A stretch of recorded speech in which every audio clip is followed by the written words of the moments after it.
sore Okezoners, balik lagi di Okezone The Daily Buzz bareng gue Fitri Ramadhani dan rekan gue Hafid Mardiansyah. Dan bicara soal ijazah palsu emang nggak ada habisnya. Yang terbaru ini Mas Rasul sedang mengajukan pra peradilan soal pasal 32 Undang-Undang ITE. Nah, yang dibilangnya mengubah dan merusak. Ada narasi mengubah, merusak, bukan merusak sih sebenarnya, kayak menambah dan lain sebagainya. Mengubah data digital.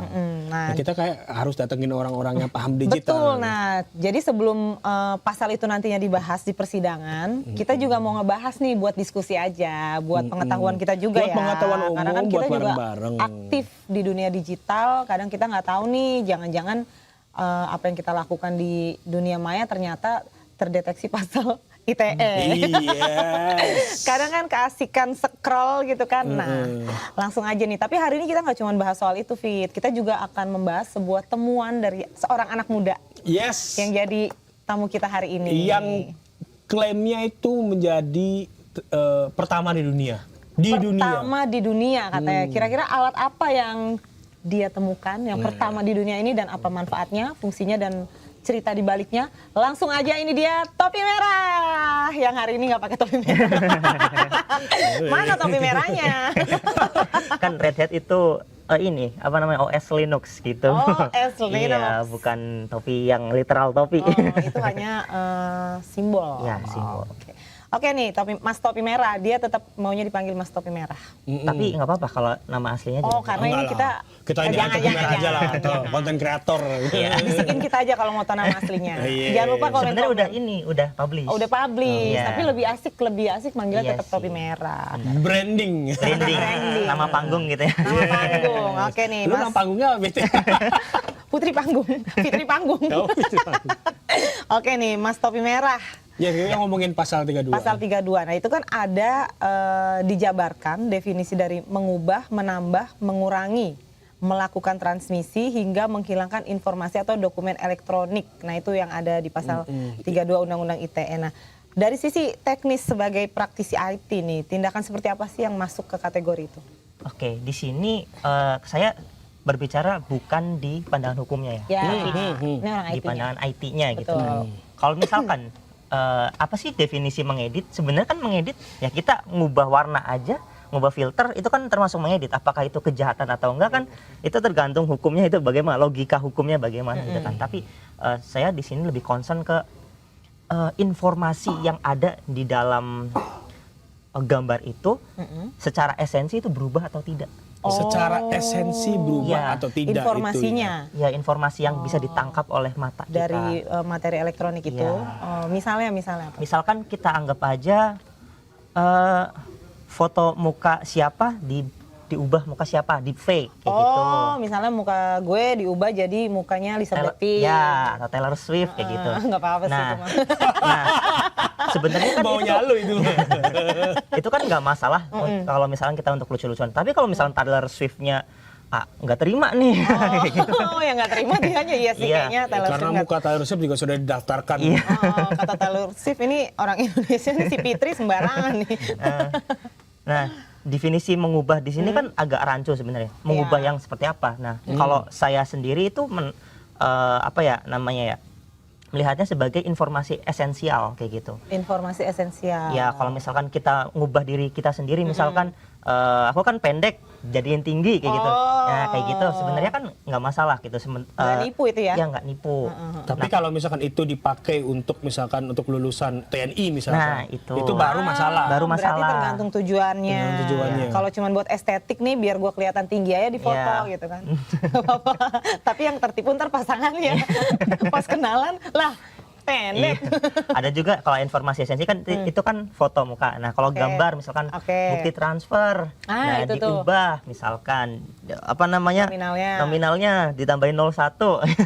Misalnya transaksi pembayaran. Iya, 1 juta jadi 10 juta. Itu masuk tuh undang-undang. Iya, karena informasi esensinya udah berubah dari yang aslinya.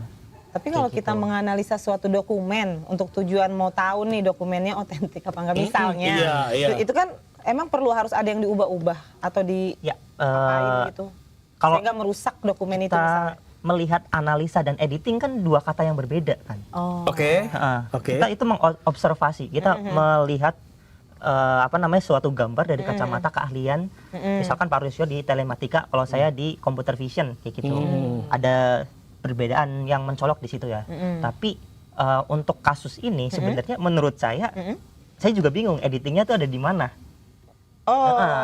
Untuk kasus ijazah. Karena informasi aslinya kan dari X-nya Dian Sandi, yang itu bisa diakses semua orang, bisa dilihat, diuji coba oleh semua orang, metadatanya juga dari Twitter itu udah jelas semuanya. Dan Pak Roy Suryo menganalisa dengan melihat misalkan kayak yang watermark, terus ada juga yang emboss, terus ada lintasan merah. Nah itu kan ada ilmunya sendiri di lingkup dunia digital. Apakah itu merusak informasi esensi? Itu sebenarnya tidak merusak. Tidak merusak tuh untuk meneliti hal-hal tadi itu. Ya, karena memang ada teknik yang namanya digital forensik itu. Terus kalau melakukan transmisi ada juga di situ unsurnya? Kan udah di X itu udah disebar. Jadi harusnya kalau misalkan transmisi ya udah secara otomatis itu udah tertransmisi oleh orang tangan pertama. Karena di X itu kan domainnya udah publik gitu, semua orang bisa setelah akses. Dian Sandi yang selanjutnya udah bukan melakukan transmisi, bisa dikatakan. Bisa dikatakan seperti itu. Karena itu sudah milik publik, karena secara sadar Mas Dian Sandi menguploadnya. Itu udah tertransmisi. Konsekuensi logisnya kan seperti itu. Konsekuensi logis. Itu kan yang sering banget kita bicarain. Apalagi ini Dr. Tifa sudah masuk ke dakwaan ya. Soal undang-undang ITE, dia disebutkan mengubah karena mengedit datanya kayak ngezoom katanya. Kayak ngezoom untuk meneliti juga mengubah.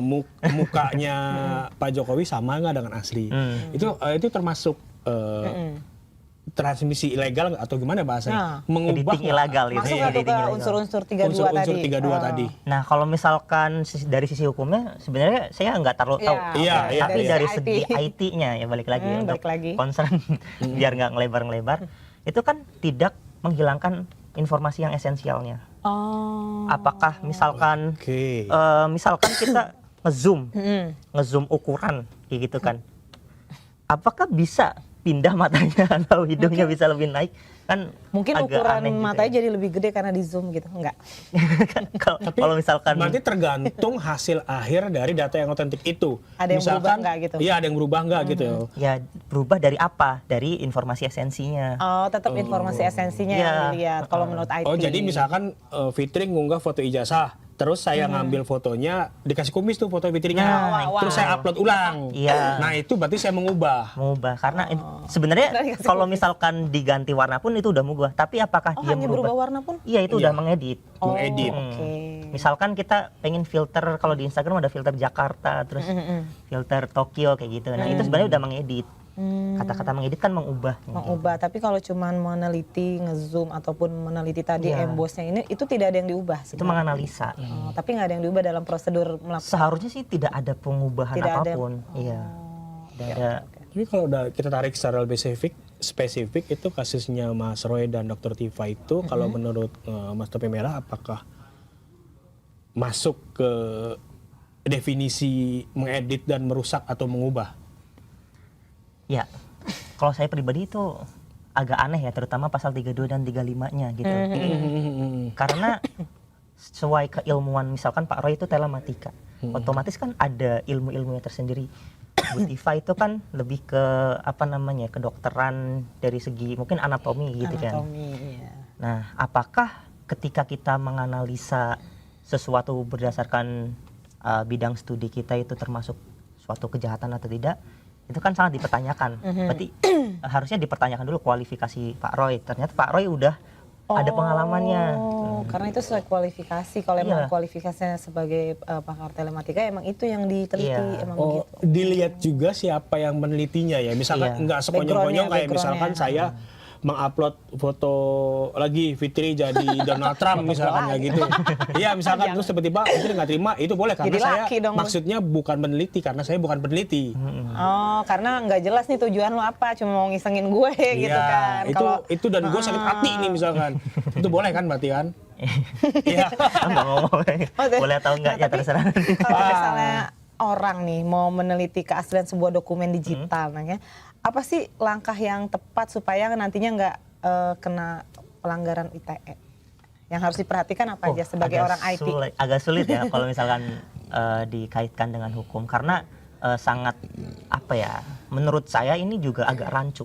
IT jadi, sama hukum terancu ya? Iya, sangat rancu. Terutama di kata-kata mengubah itu.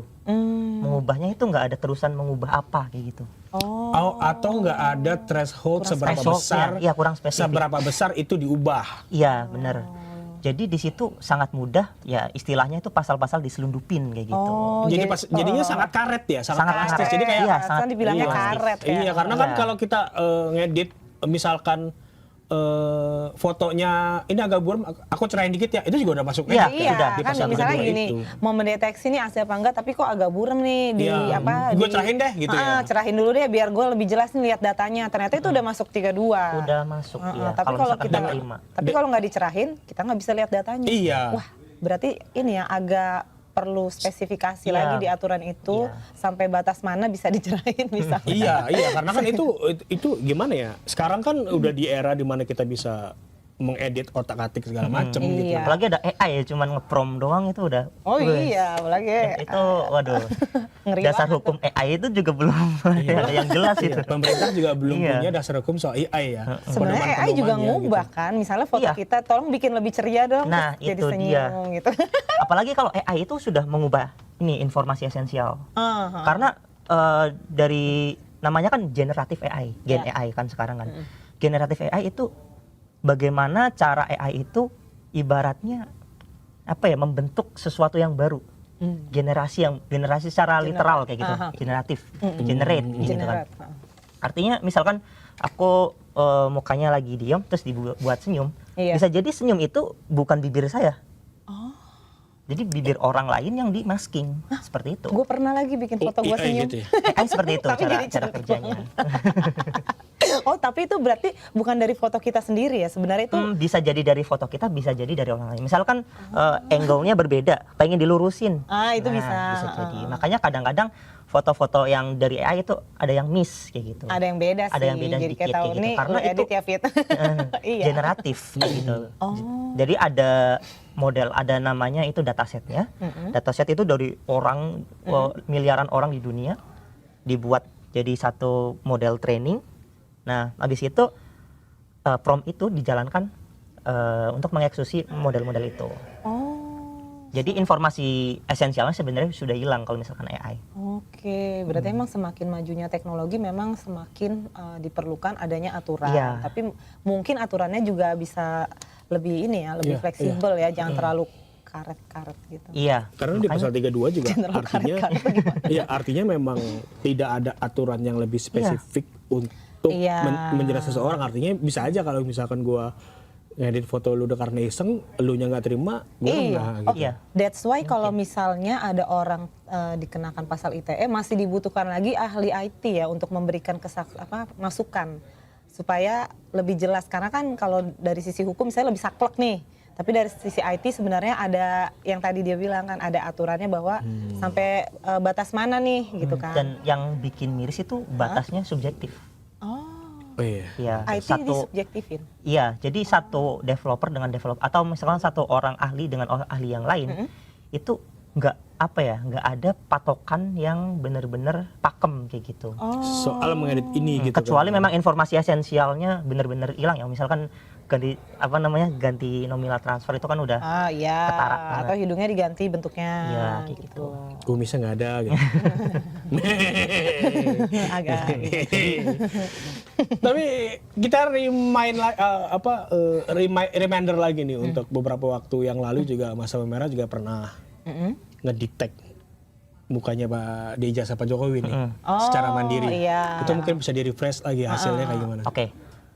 Jadi itu namanya similarity, uji kemiripan. Ya, bukan kecocokan orang ya. Maksudnya pasti orang ini, tapi bukan kita menilai kemiripan dari gambarnya, dari gambar ya, bukan dari. Jadi membandingkan gambarnya. Nah, tekniknya itu kita untuk belajarnya itu ada namanya di AI, namanya Convolutional Neural Network atau CNN. Nah, jadi setiap gambar yang diinput itu di di scan, terus dicari pinggir-pinggirannya itu kalau di itu namanya edge, kalau di gambar edge atau garis tepi. Nah, itu di filter, terus berapa konvolusinya. Misalkan kalau FaceNet itu saya baca dari literaturnya itu 22 kali layering gitu. Jadi setiap layering itu memiliki informasi-informasi yang disimpan. Jadi setelah itu dikonversi menjadi dimensi atau informasi kayak mirip DNA lah. Mirip DNA di foto itu. Nah, habis itu dicocokin dengan fotonya yang lain. Apakah DNA itu mirip atau tidak? Nah, DNA itu kalau di itu dimensi. Kalau di FaceNet 512 dimensi dan ArcFace. Mungkin kalau uji kemiripan secara genetik itu di DNA sampelnya. Kalau ini karena uji kemiripan foto. Iya, namanya embedding. Embedding. Iya. Nah itu gimana tuh hasilnya waktu itu? Untuk hasilnya rendah. Rendah itu maksudnya apa? Rendah itu kita misalkan ada threshold ya. Threshold. Nah, threshold itu ditentukan oleh apa gitu kan. Kita kan nggak boleh ngomong, oh gue kepengen thresholdnya segini, pengen thresholdnya segini, itu nggak boleh. Jadi sebelum menentukan kemiripan, kita harus menentukan threshold dengan biasanya itu kita pakai namanya LFW. Apa tuh? Labeled Face in the Wild. Kayak gitu. Nah, di LFW itu diuji dengan 6.000 pasang foto. Foto yang sama? Foto yang sama dan foto yang beda. Oke. Jadi 3.000 yang sama, 3.000 yang beda. Oke. Nah, habis itu ketika sudah dijalankan, nanti program kita bakal menentukan thresholdnya itu berapa, kayak gitu. Ini threshold kemiripan dan ketidakmiripan itu di mana sih titik tengahnya, kayak gitu. Nah, bisa dikatakan mirip atau bisa dikatakan tidak mirip, itu nanti bisa ditentukan berapa persennya. Nah, ada juga faktor yang lain. LFW itu atau dataset itu data yang orang dari mana? Apakah Eropa, apakah Asia, apakah campuran bangsanya, etnisnya, sukunya lah ya, etnisnya atau suku. Kalau suku mungkin terlalu banyak ya. Etnis ya. Nah, di situ kita harus menggabungkan. Kalau saya sendiri itu menggabungkan antara Eropa, Asia, terus Melanesia, Tionghoa, Melanesia, sama Afrika gitu ya, dari 6.000 pasang itu. Nah, terciptalah sekitar 4,9 atau 50-an lah, sekitar 50. 0,5 Cosin similarity gitu.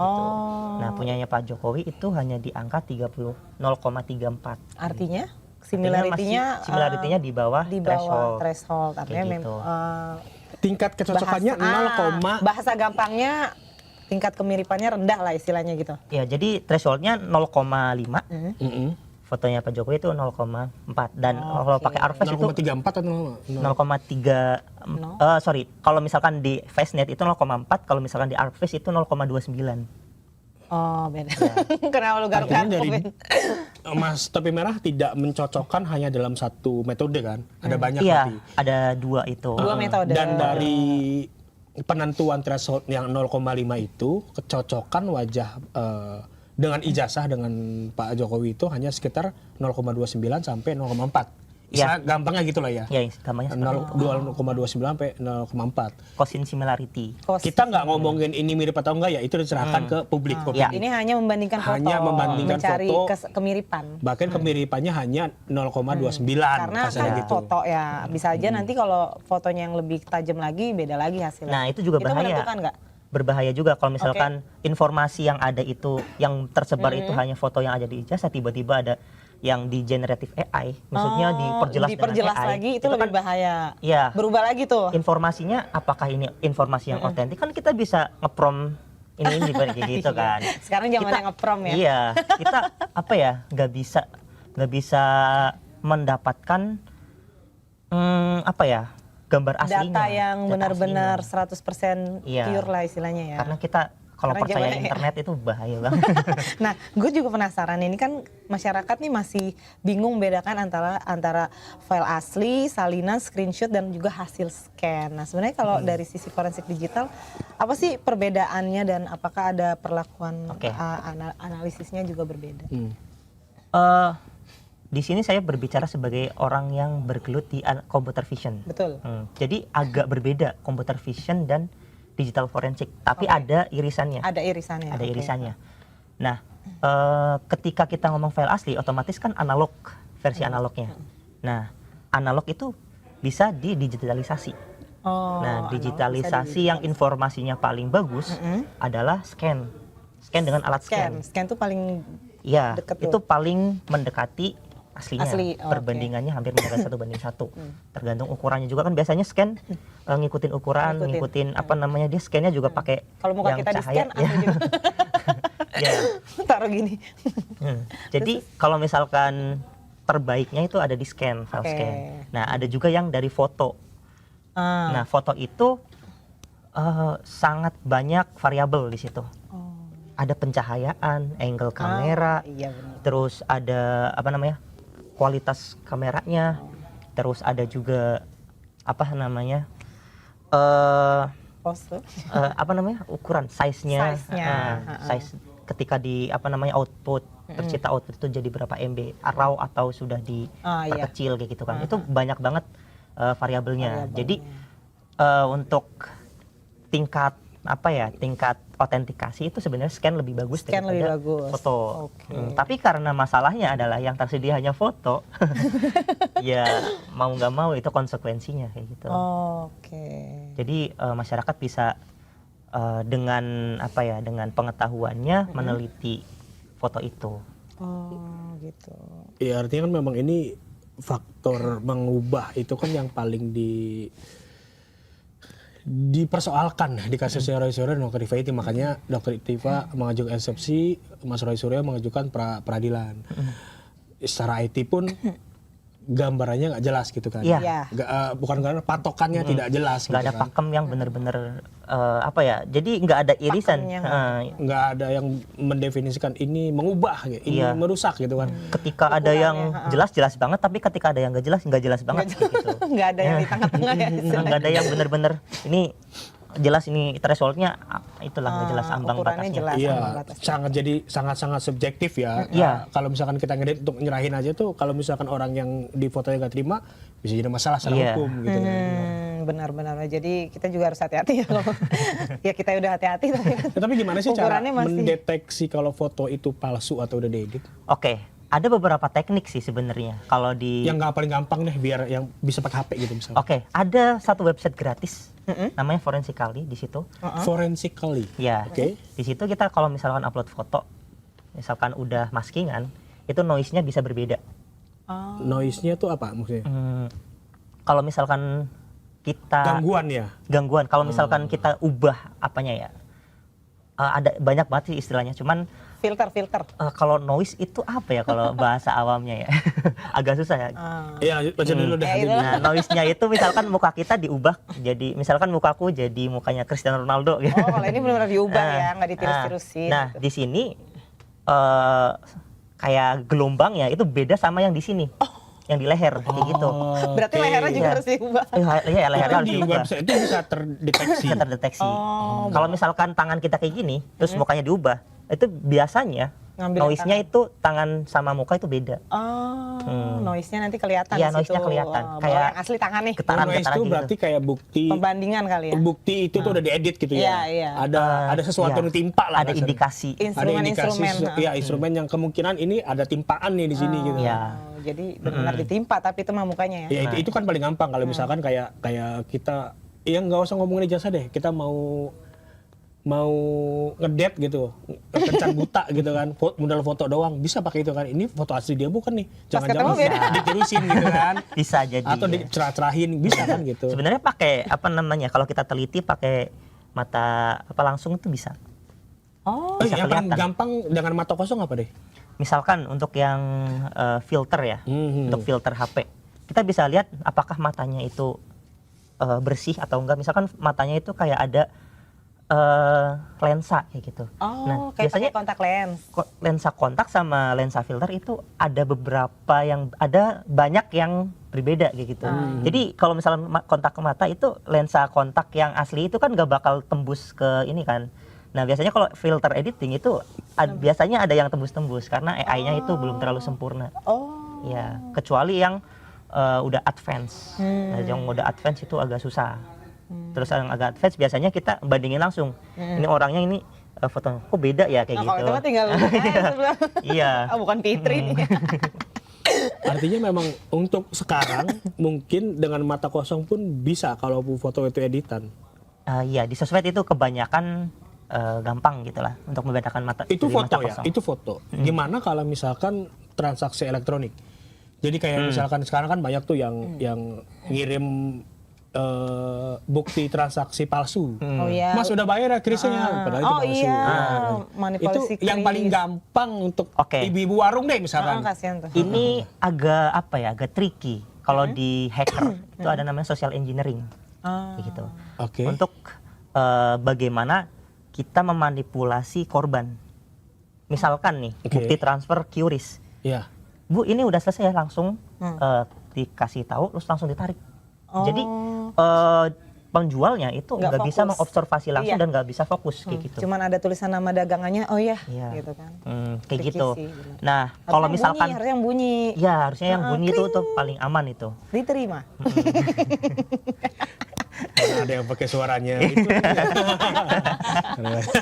Kayaknya banyak Banyak itu. di warteg sebelah saya juga pakai. Warteg nggak tuh. Artinya memang untuk transaksi-transaksi elektronik tidak semudah mendeteksi foto asli palsu itu ya? Ada juga yang skill editing ya. Maksudnya Wow. itu kan yang langsung ditampilin langsung tarik. Ada juga yang lewat via chat. Oh iya. Nah, via ada. chat itu kan Udah banyak dibayar juga ya, kan. Kak? Udah dibayar kayak gitu. Pedagang online kan ini. Biasanya kalau misalnya kita nggak teliti, Hah? itu kalau orang yang skill editingnya bagus, wah itu nggak kelihatan. Bener-bener mirip tuh. Bener-bener mirip. Nah, Kayak gitu. kitanya gimana nih? Ya contohnya Yang nggak punya skill editing Mas. orang yang pakai Photoshop. Photoshop kan bisa masking Ya. misalkan dari area ini dipindah ke area sini kan, di copy. Itu kalau dari mata telanjang itu sangat susah dibedain. Terus ini yang Banyak jadi masalah sih kan kalau misalkan uang, mendeteksi uang palsu kan ada alatnya tuh. Iya. Nah, kalau misalkan ini ada alatnya nggak untuk mendeteksi ini foto asli atau palsu? Muka gitu? palsu, muka Nggak, palsu. transaksi palsu, kirain foto ini asli wajahnya. atau palsu gitu. Kalau skill editingnya jago, nggak kedeteksi. Oh, jadi semua skill editing. Ya, skill Walaupun editing. pakai alat nggak kedeteksi. Agak gimana ya? Kalau misalkan kita ngelihat, misalkan bukti transfer itu orangnya udah paham gitu, metadata, udah paham tentang masking, udah paham itu bisa di ini semua Semakin dikaburin semua. canggih teknologi, kejahatan makin nggak terdeteksi. Iya, tapi kalau misalkan Cita, orang tapi. yang asal tempel, misal nolnya lebih gede, ala ini Yang masih amatir, iya, amatir amatir. gitu. Oh, artinya ini aja ya, mungkin buat Tergantung skill. gampang Iya, tergantung skill. tinggal lihat nama toko sama nominalnya ya. Kalau nolnya ada yang beda misalkan ya, itu ada kemungkinan palsu Ya, gitu. atau ada- Paling gampang dulu deh ya, Ada huruf atau font yang berbeda. Itu font sering. yang berbeda. Iya. Cuma kan bingung kalau dia langsung ditarik. Nah, itu. Makanya pakai suara aja. Ya, Tring. itu kalau di hacking namanya social engineering. Social engineering. Termasuk juga yang chat-chat itu social Social engineering. engineering. Atau yang nyamar-nyamar jadi CS apa dari atau nyamar dari iya, kepolisian. itu, iya. Nah, itu social engineering kalau di hacking namanya. Oh, bisa. Memanipulasi orang tanpa hacking tanpa kode kayak gitu. Oh, hacking tanpa Scam itu. Ya. iya, diteleponin gitu. Iya, benar. Itu banyak banget itu. Itu gimana cara membatasi telepon scam? Kayaknya susah ya. Korban dia. Pasti Kalau banyak. zaman sekarang itu agak susah. Jujur Tapi saja menurut itu lo susah. kenapa potensi-potensi penipuan ini punya banyak nomor gitu? Dia kan nomornya ganti-ganti tuh. Oh, ceritanya panjang. Oh, Misalnya gini, kita anggap aja teman kita punya pinjol. Gitu. Nah, aplikasi pinjol itu bisa ngebaca kontak, kontak dari Ngebajak. ngebaca. Oh, iya. Ya, karena ada agreement di situ boleh ngebaca kontak, boleh di share gitu. Oh iya. Termasuk juga kalau kita pakai yang namanya get kontak. Iya, gitu. Sebenarnya kita nge-share data kita dan teman-teman kita di situ. Berarti mendingan kita nggak usah pakai get kontak. Mendingan iya nggak usah pakai. Tapi kan nomor kita udah kesebar juga sama teman-teman kita. Oh, jadi itu bisa didapat dari teman-teman kita juga Iya. ya, misalnya entah dia pakai pinjol atau dia pakai get kontak. Ya sebenarnya itu pedang Susah, bermata kita nggak dua. Kita nggak bergaul kalau gitu. Iya bener. Itu pedang bermata dua. Tapi kita kan bisa di get kontak atau di Truecaller kan bisa disetting kan. Kita dibikin anonimus kayak gitu, dibikin anonim. Jadi nggak kedetek. Itu Nggak kedetek preventif. sama ya penipu. preventif kita yang pertama, bukan kedetek sama penipu. Kalau dari penipu beda cerita. Beda cerita. Nah, ketika data itu sudah dikumpulkan, kita nggak tahu pertanggungjawaban data itu. Berarti ibaratnya nih ya, kasarnya informasi pribadi kita tuh sebenarnya udah melayang-layang di udara iya, gitu lah ya. Benar. Kita balik lagi nih Bet ke Bahaya banget ya. kasusnya ijazah yang baru kan soal analisisnya Bang Rismon nih soal yang ijazah Oh ini. iya benar. Ada tanggapan nggak soal Bang Topi Merah? Sebenarnya kepengen langsung ketemu orangnya sih. Cuman mau ketemu di Bang Rakber Rismon. itu 2 kali kan nggak datang ya, udah diundang yang Kalau ketemu pertama. mau ngomong apa? Iya. Rismon, ada yang mau ketemu. Apa kabar Pak? Enak zaman kuto. Nah di situ Pak Rismon menjelaskan kalau misalkan pas yang saya ini ya, pas yang dia debat itu menjelaskan tentang kenapa fontnya atau watermarknya itu tiba-tiba bisa muncul. Dari dulu-dulu nggak muncul. Kenapa itu? Sebenarnya yang aku pengen tanyain kayak gitu. Itu. Soal watermark itu ya. Yang tiba-tiba muncul. Kenapa tiba-tiba bisa muncul? Padahal dia pernah mengklaim tidak muncul. Kenapa tuh? Nah itu. Secara IT itu tidak mungkin. Tidak mungkin. Kecuali. Kenapa tidak mungkin? Karena seperti ini. Ketika kita ngomong terkait informasi asli gambar, informasi esensi, itu kan kita mengacunya kan berarti ke X-nya Dian Sandi. X-nya Dian Sandi aja ukurannya cuman 700 KB. Jadi sangat buruk, sangat jelek. Terus ketika kita zoom juga, hasilnya pecah artefak-artefak kotak-kotaknya gitu.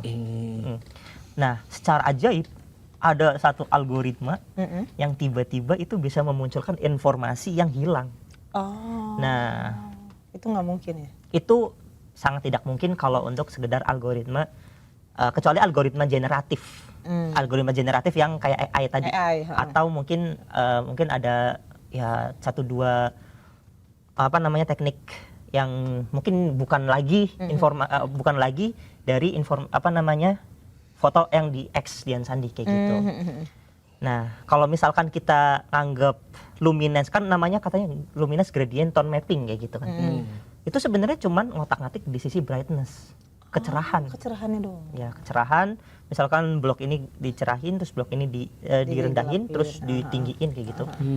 Jadi itu nggak mungkin untuk bisa menghadirkan informasi yang udah hilang. Kalau misalkan itu bisa, kita foto prasasti kuno tiba-tiba muncul tanpa generatif AI. Jadi aja. Pak Rismon harusnya dapat Nobel IT gitu. Itu namanya Turing Award kalau di IT. Itu udah di tahap yang udah karena bisa memunculkan sesuatu yang sebelumnya tidak ada. Iya, itu bim salah bim ya. Jadi itu yang alasan mau ketemu dengan Bang Rismon nih. Iya. Nanyain itu. Iya, dan sampai sekarang juga beliau nggak menjawab. Udah di WA? Enggak WA sih, lebih ke dia menjawab ke tantangan terbuka lah ya. Tantangan terbuka, terus di Rakber kan juga 2 kali dipanggil, nggak datang juga. Oke, semoga suatu saat bisa diskusi ya sama Bang Rismon. Iya, tapi diskusinya yang sehat. Iya betul, diskusi IT. Bukan tiba-tiba dilaporin. Disomasi gitu kan. Gimana kabar? Nah, kabar soalnya alhamdulillah udah nggak ada perkembangan sih. Oke. Iya, karena kan itu somasi sudah dijawab juga kan. Iya, sudah dijawab di Rakber langsung. Dan langsung terbuka ya. Terbuka. Bahkan di situ menceritakan ya dari awal gimana saya merepetisi penemuan dari Pak Rismon. Benar-benar dari awal banget rumus itu gradient tone mapping itu di input terus diproses jadi outputnya itu benar-benar sama persis. Karena Pak Rismon udah nge-share rumus dan codingnya. Kayak gitu. Soalnya juga kan Topi Merah juga pernah ngungkap kejanggalan ijazah Jokowi yang diteliti sama Pak Rismon. Itu kayak gimana? Apa aja yang salahnya? Oke. Jadi ini balik lagi ya, ini lebih ke subjektivitas. Saya sebagai programmer melihat programmer lain. Iya, itu bisa di ini. Karena nggak ada patokan yang tadi kita bahas awal. Iya, nggak ada patokannya. Jadi di buku Jokowi White Paper itu saya agak melihat beberapa kejanggalan sebenarnya, terutama di codingnya Pak Rismon. Itu kan beliau ngakunya digital forensik, ahli digital forensik gitu ya. Tapi di codingnya itu ada yang namanya resizing, ada yang namanya kalau bahasa orang awamnya itu peleburan blok pixel. Peleburan blok. Jadi misalkan di stempel atau namanya di yang jas lewat stempel jas itu, beliau ngaku di situ nilai R-nya atau nilai warna merahnya itu benar-benar 0. Padahal secara esensi itu kalau misalnya kita cek langsung dari apa namanya ya computer vision itu masih ada nilai warna merahnya, tapi rendah banget. Tapi rendah. Iya. Tapi dihilangkan sama dia. Tapi tiba-tiba jadi 0 itu sebenarnya pas aku ngelihat Pak Rismon presentasi kayak gitu, kok ada yang aneh ya, ya gitu. Tiba-tiba jadi 0 tuh berarti Iya. diubah apa gimana? Nah itu dia. Berarti itu yang Potensi paling besar untuk UU ITE mungkin Pak Rismon. Iya, itu pernah bahas kan. kalau Iya. itu definisi diubah berarti karena Iya. ukurannya Iya. dari ada jadi Artinya, tidak ada. Oke. Tapi merah Itu bisa di dibilang buku Jokowi White Paper iya, ya. menduga bahwa pasal yang undang-undang ITE itu lebih cocok masuk untuk Rismon untuk buku Jokowi White Paper. Bisa disebut seperti itu. Bisa disebut. Karena di situ apa namanya ya, blok-blok pixelnya itu ibaratnya kalau kasarnya dihajar. sama Dihajar. Rismon. Mungkin untuk pragmatisme atau mungkin ada pandangan lain kan harusnya Pak Rismon menjelaskan itu, kayak gitu. Apakah benar dihilangkan atau ditutup? Dari sisi teknisnya itu bagaimana? Nah. Ya, tapi dari sisi computer vision itu merusak esensi. Oh, dari sisi computer vision itu Iya. masuknya merusak esensi karena Iya. dinolkan tadi itu. Iya. Blok warna merahnya dinolkan. Iya, tapi kan ngomong-ngomong soal mendeteksi nih. Oh iya, ada yang Katanya menarik nih. ada yang menarik nih. Nah, ini Teman nih merah katanya mau Kezoners. presentasikan Betul. sesuatu yang dia temukan Pertama berkat di meneliti Ijazahnya ijazahnya Pak Jokowi. Pak Jokowi. Ternyata tidak secara Menghasilkan temuan baru. tidak sengaja dia menemukan satu metode ya. Metode Ya, pengenalan. Satu metode pengenalan data digital terkecil di dunia katanya. Wajah, Pengenalan wajah terkecil di dunia. Terkecilnya apa? Mungkin bisa jelasin Langsung dulu deh. dijelasin. Ini dia penemuan tapi merah. Jadi Gimana dulu? Namanya apa dulu namanya? namanya saya kasih nama model AI saya itu IMG-Net. IMG-net. Ya, IMG itu sebenarnya bukan image atau bukan apa, itu singkatan dari nama saya, nama asli saya kayak gitu. Singkatan nama asli. Tapi Ya. tadi sebelumnya inspirasinya dari mana? Oke, pertama kali saya meneliti itu ada inspirasi pas saya baca bukunya Ferdinand de Saussure Oke. tentang kuliah linguistik, Filologi. filologi, Soal tulisan. Filologi. comparison. Ya, apa namanya? Itu gramatika, komparasi gramatika kayak gitu. Oke. Iya, Apa tuh? benar. Apa tuh? Ya, jadi kalau misalkan di Indonesia itu kan ada yang namanya matur suwun dan hatur nuhun, bahasa Matur Jawa dan suwun. Sunda. Matur suwun, hatur nuhun. Ya, Hampir mirip ya? hampir mirip. Oh, Nah, inspirasi itu yang saya kembangkan menjadi satu rumus. Nah, jadi rumusnya itu kita ketika di embedding tadi kan untuk konvensional itu langsung dipukul rata. Oke. Nah, untuk yang metode-metode konvensional itu kita nggak tahu nih apakah kemiripannya itu di segi mana kayak gitu, di segi blok-blok yang mana gitu. Indeks itu kan array, indeks array berapa nih yang mirip. Nah, quotient similarity dan Euclidean distance maupun Manhattan maupun ada lagi mungkin satu quotient distance itu nggak bisa menjawab itu. Nah, akhirnya dengan inspirasi persamaan blok tadi, yang inspirasi dari bahasa diimplementasikan ke dalam coding, itu ternyata saya menemukan satu sweet spot. Oke. Sweet spot itu mendeteksi relasi pola lokal. Walaupun Begitu. berbeda tapi sebenarnya ada pola. Ya, ini Nah, kita kasih lihat contohnya. ini polanya, visualisasinya. Aku coba running. Sebentar. Ini juga udah banyak Tracker. komentar nih ya. Nanti tapi Kita lihat dulu ini hasilnya. Oke. Oke, Jadi gimana ini dah? yang Nah, ini kita kasih lihat. ini sebelum yang implementasi yang tadi. Ini Oh, lebih ke sebelumnya. pola Polanya bagaimana dulu sih ya. Polanya ya. dulu, oke. Bagaimana pola itu terbentuk gitu ya. Ini aku Kepo. ambil fotoku dengan fotoku dulu. Oh ya. Nah, ini Coba yang lihat dulu saya ke sebut. Mungkin kasih lihat ke Zoners. Yap. Nah, ini Zoners sambil ditunjukkan. Ini yang disebut tadi DNA fotonya Oh, itu atau DNA embeddingnya foto. ya. Gimana sok? Nah, ini DNA foto 1, DNA foto 2. Oke. Terus kita jadiin satu atau ditimpa gitu kan. Terus dicari kecocokannya. Oke. Nah, cari kecocokannya itu per jendela. Sebentar. Oke. Jadi di sini ada jendela kecil nih untuk Oke. mencocokkan 11. Ini kan total ada ini aku yang pakai 1000 dimensi. Ada Jadi, 1000 dimensi, oke. 1000 nilai unik kayak gitu. Ini FYI dulu mencocokkan foto lamanya Mas Topi Merah dengan foto barunya. Bukan, ini foto saya kacamata dan foto tidak ada. Foto kacamata dan nggak ada kacamata. Foto. Oke. Ya. Oke. Nah, di sini kalau misalkan kita cuplik blok yang di sini, itu ada kemiripan tanda. Oke. Gitu. Ini plus atau minus, kalau misalkan indeks 1 plus minus atau plus sama plus berarti sama. Iya. Kalau plus sama min itu beda. Beda. Ya. Oh, Min sama min itu sama. Yang merah itu berarti Plus sama min atau min sama plus. oke. Kayak gitu. Oh, itu yang merah. Ya. Nah, jadi dihitung semuanya berapa sih kecocokannya kayak gitu. Oke, Berapa tingkat kecocokannya. ya. Berapa persen kecocokannya kayak gitu.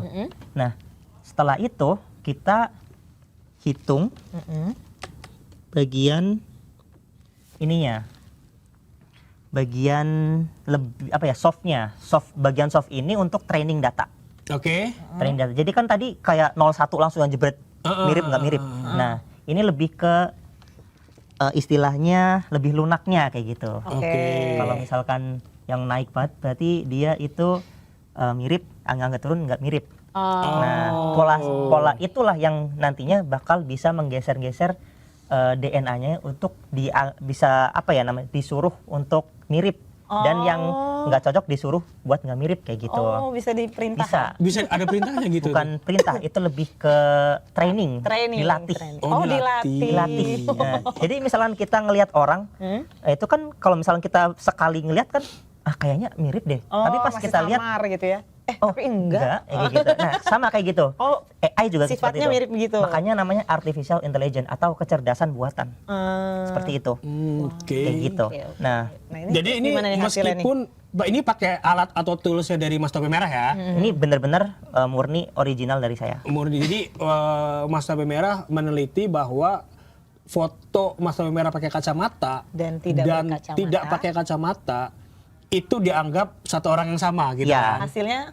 Hasilnya match. Ini di sini ada. Match ya. Di sini. Hasilnya ada match. Meskipun fotonya itu pakai kacamata dan nggak pakai kacamata. Iya. Pertanyaannya, pernah nguji ke foto yang lain nggak? Oh, banyak. Oh, Salah Ngujinya- satunya itu pernah ada. Iya, Pernah pernah Ada yang ada. nggak mirip. Untuk akurasinya dari 6.000 pasang itu 96%. Oh, akurasinya lumayan. Ya, kalau yang tadi kan akurasi LFV yang udah data setnya itu puluhan juta, itu 99%. Nah, punya saya itu cuman 500.000 data. Sangat kecil. Iya.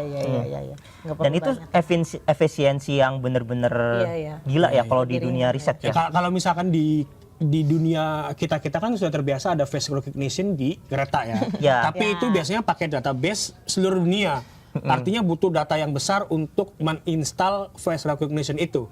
Bukan data yang besar untuk install, tapi kenapa kita pakai model orang lain gitu dari luar negeri gitu. Kita pakai model kita sendiri. Ya, karena di Indonesia itu belum ada profesor yang menemukan model untuk face recognition. Kalau yang terbaik itu kan ada ArcFace sama FaceNet. Itu punya Google sama punya ArcFace, itu udah terkenal lah kayak gitu di dunia, dan itu risetnya udah gila-gilaan gitu. Ya, jadi ini Mas Topi Merah bikin sendiri dari nol. Ya. Face recognition dengan akurasi 96%. Ya. Oke. Itu dan- gunanya buat apa tuh kalau misalkan kita fungsinya buat apa nanti kalau ini dikembangin nih misalnya? Sebenarnya penemuan saya itu lebih universal daripada face recognition. Oke. Karena ini persamaan metrik.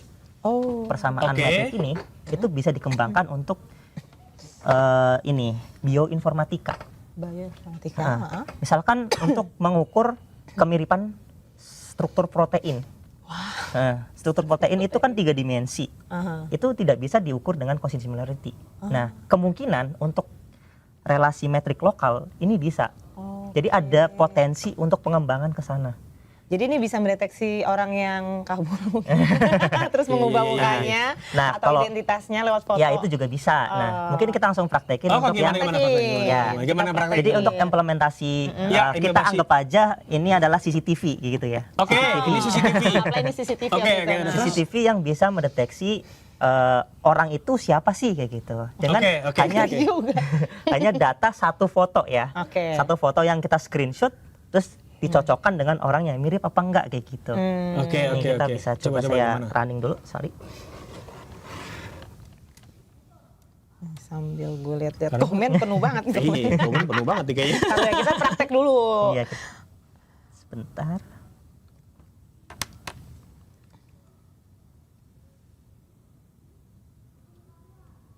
Oke, ini masih kita close dulu.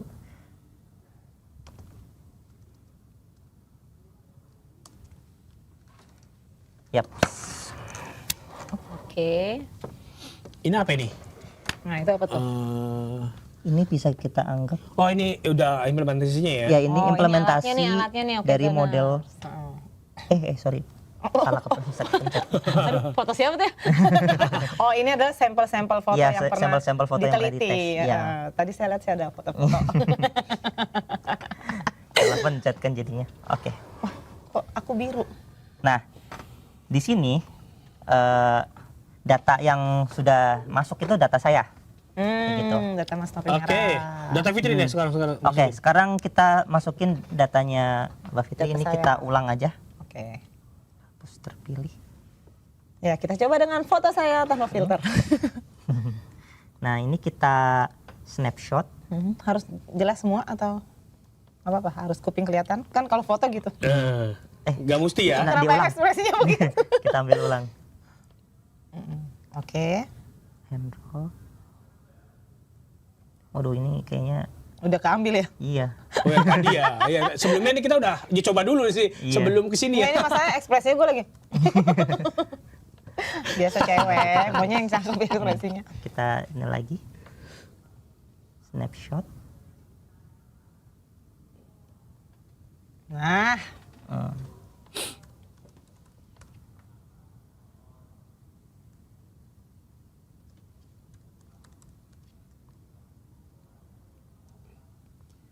Ini kita Oke. oke. Udah? Nah, Nah ini muka gue. di sini kita bisa langsung mendeteksi muka Mbak Fitri dengan real time. Kalau misalkan ada Mas Hafid mungkin mau di sini. Gua Fitri aja dulu deh. Oh.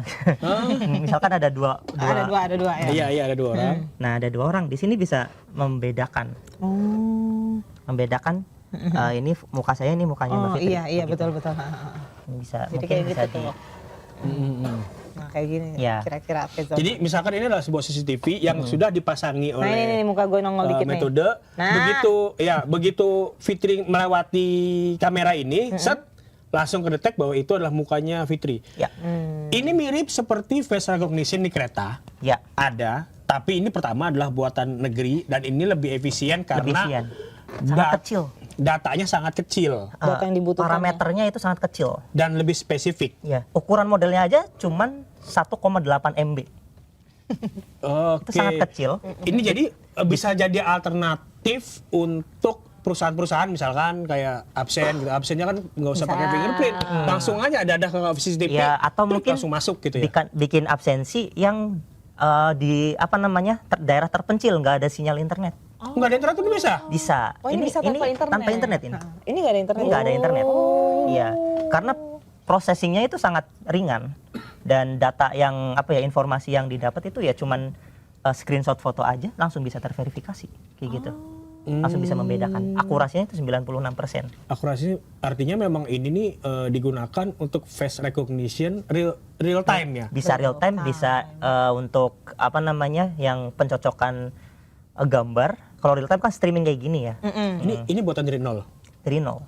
Udah dipatenin belum? Belum dipatenin. Udah ada DOI-nya. Iya, Ada udah digital ada. object ininya. Jadi di sini udah aku ibaratnya untuk ngikat dulu nih, takutnya diambil orang kayak gitu. Iya, Ingat ya, ini punya siapa? ini paten. Ini kan buatan anak dalam negeri juga, karena kan kalau misalnya kita lihat face recognition di mana-mana tuh masih buatan orang luar ya. Iya, buatan orang luar. Ini buatan anak bangsa. Apalagi yang mau dikembangin dari penemuan ini? Nah, untuk pengembangan ke depan itu kita bisa sangat banyak sih sebenarnya. Yang tadi yang karena ini metrik ya, bukan yang kosin global, itu yang tadi bisa buat protein, pembacaan protein, pembacaan suara. Nah, kalau bisa dilihat di sini, yang tadi kan kayak gelombang-gelombang gitu kan, itu bisa juga. Jadi kita bisa deteksi apakah suara kita sama. Atau sama kayak defect cek gitu. suhu tubuh waktu COVID ya? Iya. Beda. Beda. Suhu Kalau ini tubuh. gelombang suara. Gelombang suara. Misalkan suara kita di deepfake kan? Iya, Di deepfake Oh sekarang. iya kan banyak. ini Bang Rismon bisa. juga bilangnya katanya itu AI yang waktu sama Yusuf kalah kan. Itu bisa di sini juga. Apakah itu AI atau enggak? Kita perlu observasi lebih lanjut. Oh, kalau itu lebih lanjut. Karena itu perlulah ada pihak-pihak tertentu yang bisa mensupport kayak gitu. Untuk Iya nih, dikembangkan karena kan lagi. ini masih istilahnya walaupun penemuan baru tapi dalam tanda kutip masih mentah ya. Masih mentah. Masih perlu mentah. banyak Datanya pemolesan. masih sangat sedikit. Tapi metodenya itu bisa pakai metode apa? Udah ketemu gitu metodenya gitu kan. Metodenya udah ketemu, ada sweet spot di situ dan itu sudah diuji coba dengan yang non training, jadi kayak bukan yang pre-trained itu yang kayak ArcFace. Itu akurasinya metriknya itu 99,7%. Ya. Jadi kita bisa mengimplementasikan metrik ini di face recognition model yang lain seperti itu. Ini yang face recognition yang saya kembangin sendiri, bisa juga metriknya dipakai di yang lain. Seperti itu ibaratnya kayak gitu. Tapi ini memang face recognition buatan Mas sendiri. Iya. Tidak menyadu dari yang udah existing. Ya, bisa dibuktiin profesor-profesor terkenal atau UI atau UGM atau ITB. Saya udah lampirkan semua GitHub saya, terus Hugging Face saya. Silakan diteliti. Kalau misalkan nggak orisinil, nggak percaya, bisa dicek sendiri kayak Bisa gitu. dicek. Bisa kayak manggil buat diskusi lebih Iya, lanjut segala macam Betul, itu ya, terbuka karena untuk ini diskusi kalau ya. dikembangin bisa kemana-mana nih. Iya, Bisa mendeteksi kalau misalkan suara lu termasuk palsu, ini defect yang lagi berkeliaran CCTV ini ya. lu palsu, karena kan defect udah kemana-mana nih. Atau Gitu ya. mengubah wajah. Kalau dilurusin nggak kelihatan mukanya. Itu tapi ini ada yang nanya nih Bang, katanya dari siapa nih? Siti Nur Halimah. Penasaran nih, tapi saya yakin nggak match lah, cobain dong. Itu kan yang satunya pakai kacamata. Coba. Yang kok bisa match ya? Yang beda pakai kacamata. Yang tadi itu. kamu. Oke. Yang dia coba tadi. Apa nih pertanyaannya, maksudnya gini, Iya arahnya tadi kemana? dia sih yakinnya nggak match tadi yang foto uji coba awal katanya. Tapi kok bisa match? yang Gimana? pakai kacamata. Apa satunya pakai kacamata, satunya enggak? Oke ya. Penjelasannya mungkin. Penjelasannya mungkin ya. Sebenarnya Tapi kok bisa match walaupun beda? Oke, kacamata itu berarti ditanyakan adalah apakah kacamata itu berpengaruh apa enggak? Yes. Itu ya. Yes. Nah, di sini itu bergantung banget sama yang namanya data training. Data training. Ya. Apa itu? Yang kayak tadi, ini kalau orang kacamata sama orang nggak kacamata, kalau misalnya kita ngelihat dari sekilas aja, kadang-kadang pas kacamata dicopot kok lu jadi beda ya, tapi kalau lama kelamaan jadi kayaknya sama deh, nggak berubah kayak gitu. Nah sama gitu juga dengan AI, artificial intelligence juga perlu data orang yang berkacamata dan perlu data orang yang nggak berkacamata. Nah nanti gradien atau apa namanya ya, gelombangnya itu tadi bakal disesuaikan. AI ini bisa menyesuaikan persamaan gelombangnya kayak gitu. Iya. Artinya meskipun Didorong. ada kacamata atau enggak ada kacamata itu bisa Tergantung deteksi itu orangnya sama atau enggak Iya, gitu. bisa. Kalau yang pakai kacamata itu udah coba belum? Udah. Hasilnya sama. Hasilnya sama. Sama kayak yang FaceNet dan ArcFace. Oh, maksudnya sama seperti Oh, dikira udah yakin. Ternyata Maksudnya sama dengan yang diteliti sebelumnya Iya. hasilnya. sebelumnya bahwa ada kecocokannya rendah Ya, kecocokan rendah di bawah threshold. di bawah threshold. Waduh, ini. Kalau yang namanya sama kan berarti benar-benar sama dengan ya. Maksudnya similarity-nya atau kemiripannya Oh, itu ini tuh katanya maksud saya foto ijazah Jokowi coba dites. frontal banget. Bisa nggak? Bisa Kepo. memungkinkan nggak? Boleh. Coba. Oke, kita coba Kita ya. Ini coba ya. permintaan dari tadi siapa tuh permintaan Siti dari? Nur Halimah 2723. Oke, dari Siti Nur Halimah. Siti Nur Halimah 2723. Kita tes. Ini permintaan Mbak Siti Mbak Nurhaliza. yakin katanya. Saya sih yakinnya itu nggak mes, tapi coba dulu deh. Ada nggak datanya foto Ada. Pak Jokowi? Sebentar Coba. saya setting dulu. Ini ada yang komen, oh ya Mbak Siti Nurhaliza juga. Ini anak muda nggak punya dukungan dari pusat dan siapa-siapa. Salut atas keberaniannya. Ini sambil setting ya Mas ya? Ya. Terus ada yang nanya nih, Bang Topi Merah udah banyak produk-produk laptop atau PC yang endorse belum? Ini bisa dilihat. Oke, saya juga bakalan nerangin ya. Mas Topi Merah aja yang jelasin dah. Jeng, saya nggak berani ini. Silakan dijelaskan. Coba jelasin Mas. Jadi berdasarkan dengerin. persamaan metriknya, di sini Itu foto itu apa coba tuh? zoom, nah. Jelasin dulu itu fotonya. Nah, ini fotonya Pak Jokowi di ijazah ya ini ya? ya Foto Di ijazah dan foto terbaru beliau ya? Di foto presiden kalau nggak salah ya? foto presiden, iya. Iya, foto presiden dan foto di ijazah, oke? Ya, di sini udah terlihat ya untuk embedding 1 dan embedding foto kedua. Nah, di sini kita coba lakukan persamaan. Ada banyak, ini kalau di algoritmaku aku namain chain atau rantai. Semakin banyak yang hijau, semakin panjang yang hijau, berarti itu mirip. Tapi kalau misalnya kita lihat di sini itu ada yang hijau merah, hijau merah, hijau merah. Itu apa? Artinya Ada chain yang terputus. ada chain yang terputus-putus kayak gitu. Oh itu kenapa tuh? Ada rantai-rantai yang artinya? terputus. Artinya lokal patternnya itu banyak yang miss. Kayak gitu. Lokal patternnya banyak yang miss. Dan hasilnya Nggak cocok. silang merah. Apa tuh artinya? Artinya silang merah apa? Kalau Ya. aku bacain doang ya. Mm-mm. Ini tulisannya different. Nah, Different. karena itu di bawah threshold. Sekarang kita coba Threshold di aplikasi lu berapa thresholdnya? untuk threshold LFW-nya itu sekitar 0,8. 0,8. Karena beda ya cousin similarity sama metric. Iya, paham. Beda teknik Berarti ya. ini berapa ini ininya? Apa, Jadi perhitungannya itu ada 3. Ada Oke. matching yang apa namanya? Pattern, amplitudonya sama chain itu. Nah, di sini itu di bawah threshold semua. Sorry. Oke, gimana banget nih? Nah, ini untuk yang sign-nya itu 0,78, amplitudenya 0,67, terus chain-nya itu 0,65 dan cosin similarity-nya 0,6. Oh, 0,6. Ya. Tidak melewati threshold 0,8. 8, ya. Artinya menurut pencocokan LFW. LFW dan pixelize ini ya, bahwa dua foto ini merupakan dua Tidak yang foto yang mirip. berbeda. Bukan berbeda, tidak mirip kayak gitu. Tidak Similarity. mirip, tidak similarity. Seperti itu. Nah, kita bisa uji coba juga untuk yang cross edge ya namanya. Oke, cross edge. Tadi kan uji coba pertama Mas Topi Merah pakai kacamata dan Mas Topi Merah tidak pakai kacamata, hasilnya mirip. Tapi foto ini satunya Berkacamata, satunya tidak tidak. berkacamata tahun 85. Satunya berkacamata tahun 85, itu Satunya 2014 lah ya. Dan tidak mirip. Coba yang different Oke. edge deh. Kita uji coba fotonya Donald Trump yang muda Oke. dengan Oke, yang Donald sekarang. Trump dia biar aman. Nggak aman juga sih. Tapi Donald coba. Trump yang muda Dan yang sekarang. Oke. Oke, kita coba ke Donald Trump ya. Oh itu Donald Trump muda ya. Dan ini belum tentu mirip juga ya. Oh ya, kita coba ya. banyak faktor sih. Jangan-jangan Ya, karena- dia juga palsu nih. Bukan. Mungkin kualitas fotonya juga kan. Nah, di sini bisa dilihat ada Bu, saya nilai. data ya. Nah, ini- Datanya itu bisa dilihat di sini. Ada Hasilnya. sign yang di atas threshold, tapi ada juga yang di bawah threshold. Tapi di sini uncertain itu berarti hasilnya apa tuh maksudnya? uncertain ini berarti di sini Hah?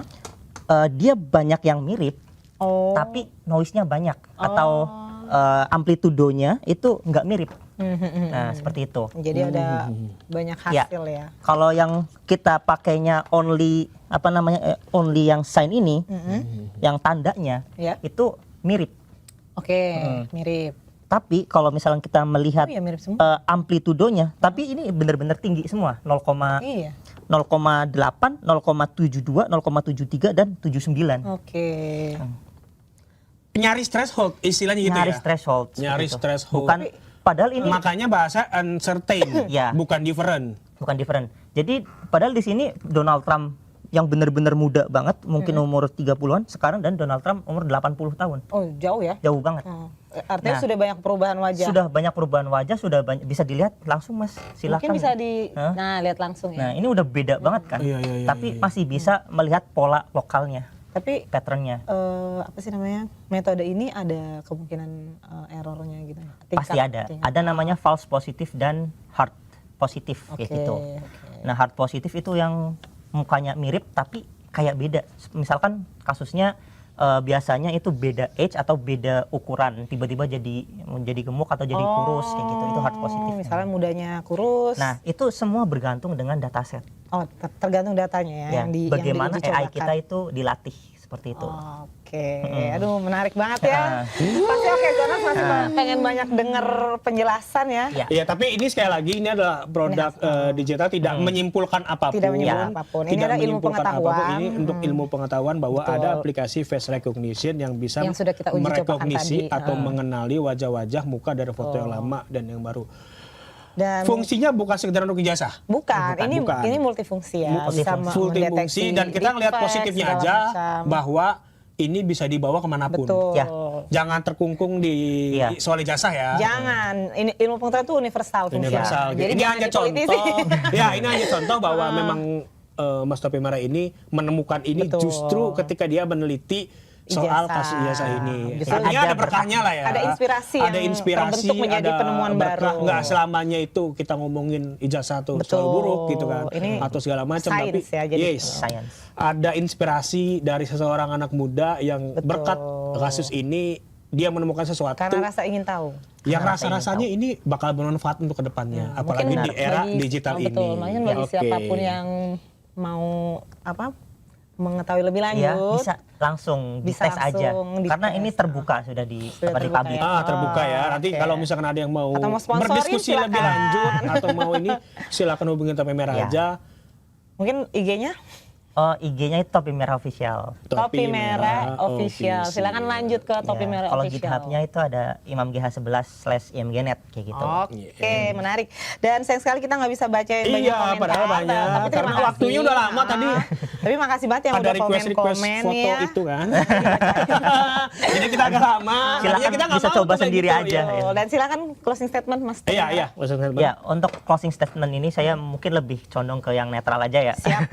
Karena di sini inspirasi saya adalah kearifan lokal, itu ada matur suwun dan hatur nuwun, itu implementasinya bisa membuat suatu model AI yang sangat kecil.